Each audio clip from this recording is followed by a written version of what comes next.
Morning guys, आज Sunday था। मुझे लग रहा था कि आज फाइनली रेस्ट मिलेगा, लेकिन इंटरनेशनल स्टूडेंट्स की लाइफ में रेस्ट नाम की कोई चीज़ नहीं होती।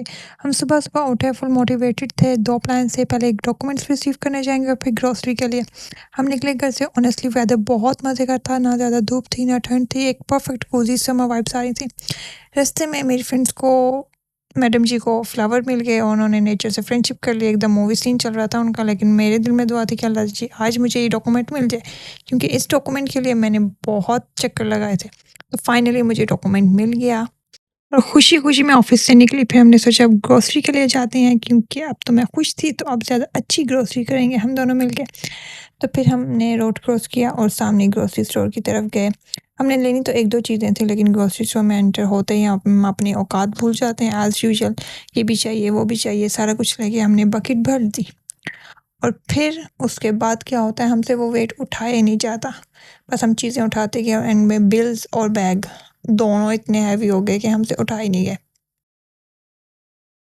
तो फिर हमने अपनी बास्केट एक्स्ट्रा चीज़ों से भर ली और फिर हमने इनका जल्दी-जल्दी बिल करवाया, क्योंकि हमें बहुत भूख लगी थी, वापस जाके नाश्ता भी बनाना था। खैर फिर बिल करवाने के बाद जब हमें पता चला हमारे इतने पैसे बने हैं, तो हम दोनों एक दूसरे की शक्ल की तरफ देख रहे थे कि हमने इतनी चीज़ें तो ली नहीं है, लेकिन फिर भी इतने पैसे बन गए हैं। लेकिन खैर फिर सारा कुछ पैक किया मेरे फ्रेंड ने और हमने थोड़ा-सा डिस्काउंट लिया, स्टूडेंट डिस्काउंट, और फिर हमने सामान उठाते हुए अपने डॉर्म की तरफ गए। मौसम बहुत ही मज़े का था, दिल कर रहा था यहीं पे घूमते फिरते रहें, लेकिन नहीं, भूख लगी थी, हमें नाश्ता भी बनाना था। तो फिर डॉम में हम गए। में एंटर होके एक अलग सी खुशी मिलती है, स्पेशली जब आपका रूम बिल्कुल साफ-सुथरा हो। तो ऐसे ही हमारा दिन खत्म हुआ। See you in the next vlog, bye.